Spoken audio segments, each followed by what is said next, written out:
Welcome to Date Night with the Cooper. That was nice and short, thank you. This is a channel where we do film reviews and sometimes TV reviews, but also, and most importantly, tell you how to spend your date night when you're at home and can't get out to have an actual date night like us. We didn't have time for that. We watch a movie and talk about it and crack jokes. So today we will be reviewing Day Shift, starring Jamie Foxx, Snoop, and Dave Franco, who's the brother of James Franco. So let's get right into it. Before we do that, if we like a film, what do? We send it upstream, put it in your queue. Fish. And if we don't like it, downstream. Downstream, baby. Time. We don't have time for that. We barely can get a date night, please. Child's crying, people crying. We're here to save you time. Ooh. And no, I still see a reflection in my glasses. Yes, we know how to light it so we don't see the reflection. But y'all don't have to deal with it. Sorry, we don't have time. Just like we don't have time for a date. Boom. Okay, so Day Shift is a directorial debut of J.J. Perry, who is a martial artist and stuntman. I thought that was so interesting. Yeah, it makes it really interesting when you have a martial artist directing, because you know you're going to have cool fight scenes. Right, and it's also, the screenplay was by Tyler Tice and Shay Hatten, and you may know Shay Hatten from Den of Thieves, Army of the Dead, John Wick. So when you see Day Shift, you like, it smells like Wick. The fight scenes, everything. It's wickish. It's very wickish, except it's like even more unbelievable than John Wick. And we love that franchise. So we were excited. Jamie Foxx plays, what's his name? Bud Jablonski? Yeah. Jablonski is his name. He's a pool cleaner, but he's not really a pool cleaner. He's actually a vampire killer for hire. Right. Yeah, I thought it was interesting. He's a pool cleaner and a vampire killer for hire. And normally vampire killers for hire are like people that have been trained for hundreds of years. There's monks that take off their robe and start fighting. They're supernatural creatures. He's regular old dude in LA. Yeah, I thought that was pretty interesting. Yeah. They turned the vampire story into a blue-collar story. He's a regular guy who has to pay the bills by hunting vampires. Right, yeah, you got to do what you got to do. He starts off in the very beginning of this movie cleaning a pool. Yeah, they pull out what looks to be a possum. I thought it was a vampire. I was like, ah! And Ralph said, that's a possum. That's just a possum. But really, he was staking out. You see how I did that? He was staking out the house next door where an elderly woman, well, she was elderly for vampires, but she looked like an elderly human being, was really a vampire. And that fight scene was crazy. That's where I was like, let me buckle up. Thank you, our director, for having your stunt and fighting background. What did you think about that opening scene? So that opening fight scene could arguably be the best fight scene in the movie. We want them to watch the whole movie now. It could be. I mean, there are a lot of cool fight scenes in the movie. The movie is a little cartoony. The story's really thin, but the fight scenes are pretty cool. And so they go really, really far with super far. What we'll believe. But overall, I mean, if you can believe a vampire exists, you might as well believe they can do flips and all kind of craziness too. Right. Is this your phone? All phones off on the set.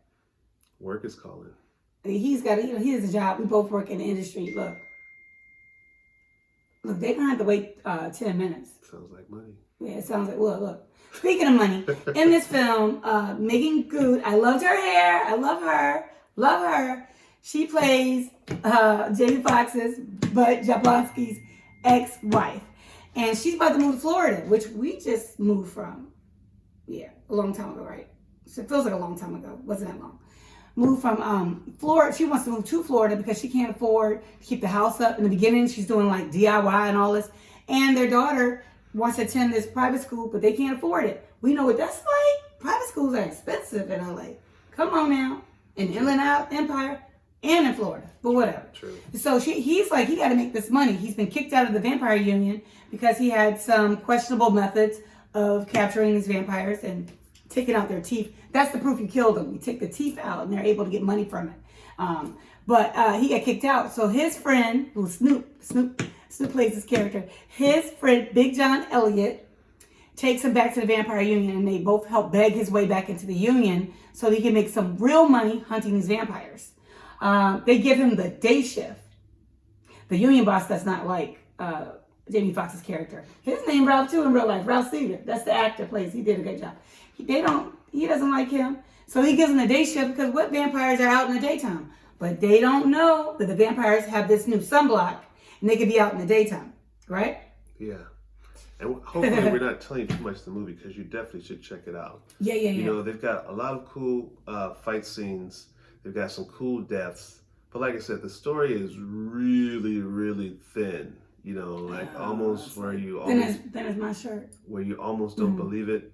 But I think because the action's so cool, it makes you want to kind of take the ride. So there are 3 things we talk about for every movie that we suggest. Let me get my glasses off for this one. We gotta get serious. Is it a well-made movie? Do we like the performers? Were they good? Is it a good movie for date night? Was the story good? Let me start with that. You already said you think it's thin. Yeah. Yeah, I don't know about this story. I mean, I like the movie, but I sometimes like kind of questionable movies anyway, because I could always easy you. So I could find things in the movie that I do like the fight scenes are good. There's comedy. You know, Snoop is funny. He's just cool, but Snoop is cool. He doesn't even try to be cool. He's just cool. Yeah. And so he has some cool moments. I would say the story is mediocre. Yeah, you're not there to watch the story. You're there to watch the supernatural aspect of this movie, right? The whole movie. You're there to watch the fight scenes. You're there for the ridiculous banter between Jamie Foxx and Dave Franco, because Dave Franco plays this really tight, nerdy union rep that's watching Jamie Foxx to make sure he doesn't do anything wrong. And of course, he's got to catch these vampires by any way possible because he's got money to make to save his family. So you've got that buddy dynamic in this film as well.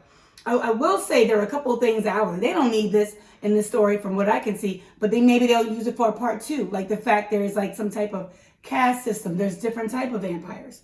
The vampire that Jamie fights in the beginning of the movie is an old elderly vampire, which is important in our society, which should be important in everybody's society. Respect your elders. But also the claim that these people... Trying to drop some knowledge. Yeah, I'm trying to drop knowledge in this crazy movie. And the funny thing to me drop it on them. Was that they have these vampire colonies. They're trying to raise these colonies, having all these different types of vampires live together, which is quite harmonious. Are they trying to get deep? So they could take over LA and then take over the world. But some of that was needed. Some of it really wasn't. We just need to see them fighting, honey. Yeah, I would say the performers. Jamie Foxx was good. He's Jamie. He did what he does. You know, banter with Franco. He's good with action, good with the gun. Franco may have been a little miscast. Yeah. I would say, you know, he's supposed to be really nerdy and, you know, he almost is too cute for that. He's so cute. He looked like he got dates in high school. And it seems like that character was written for someone who's just is so... Right. Just like they just are so uncomfortable with themselves for the rest of their life, right? Correct. He seems like he never had any problem. I said, look at him in his cute little outfits. Now, but he was good with Jamie Foxx. They did have easy banter, and you know, I like their chemistry. Good performance, miscast. Miscast. He did his thing. Yeah. Overall, is this a good movie for date night? And you're just looking to just spend time with your boo or with your cats? No judgment. Spend time with the cat. That's me. The dog. Well, it was cats at first, and then it was Sparta. Then it was you. Is that how it went? And I now want a dog again. But go ahead and answer the question. I don't know how to take that. So I would say it's an okay movie.